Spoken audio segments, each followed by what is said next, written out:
Taste the Daily. Cuddalore மாவட்டம் விருத்தாச்சலம் அருகே speaker பாக்ஸில் மோதி இருசக்கர வாகனத்தில் வந்தவர் பரிதாபமாக உயிரிழந்தார். விஜயமாநகரம் கிராமத்தைச் சேர்ந்த செல்வம் என்பவர் அதிகாலை வேளை இருட்டில் இருசக்கர வாகனத்தில் சென்றபோது அதே ஊரைச் சேர்ந்த சக்திவேல் என்பவரின் புதுமனை புகவிழாவிற்காக சாலையோரம் வைக்கப்பட்டிருந்த ஸ்பீக்கர் பாக்ஸ் மீது எதிர்பாராத விதமாக மோதி விபத்தில் சிக்கினார். இதில் சம்பவ இடத்திலேயே செல்வம் பரிதாபமாக இறந்ததால் அக்கிராம மக்கள் பெரும் சோகத்தில் ஆழ்ந்துள்ளனர். மேலும் விடிய அரசு போதிய தெருவிளக்குகளை அமைக்காததாலேயே இத்தகைய சம்பவங்கள் அரங்கேறுவதாக குற்றம் சாட்டினர். ஈமு கோழி வளர்த்தால் அதிக லாபம் பெறலாம் என கூறி முதலீடு பெற்று மோசடி செய்தவருக்கு 10 ஆண்டு சிறை தண்டனை, சுமார் 8 கோடி ரூபாய் அபராதம் விதித்து கோவை நீதிமன்றம் தீர்ப்பளித்தது.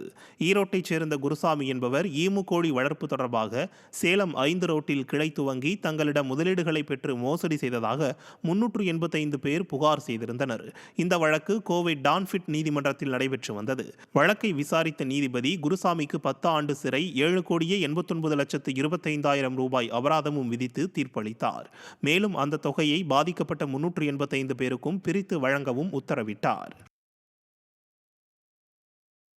கிருஷ்ணகிரி மாவட்டம் மத்தூர் அருகே நிகழ்ந்த சாலை விபத்தில் அரசு பேருந்து மற்றும் மினி லாரி ஓட்டுநர்கள் உயிரிழந்தனர்.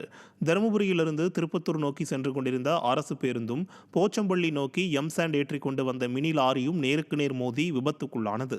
இதில் அரசு பேருந்து ஓட்டுநர் பரமசிவம், மினி லாரி ஓட்டுநர் குமார் ஆகியோர் சம்பவ இடத்திலேயே பரிதாபமாக உயிரிழந்தனர். பேருந்தில் பயணம் செய்த 30க்கும் மேற்பட்டோர் காயமடைந்த நிலையில் மருத்துவமனைகளில் அனுமதிக்கப்பட்டனர். நிர்வாகத்திறனற்ற ஸ்டாலின் அரசு தகர டப்பா பேருந்து இயக்குவதால் அடிக்கடி விபத்துக்கள் ஏற்படுவதாக குற்றச்சாட்டு எழுந்துள்ளது.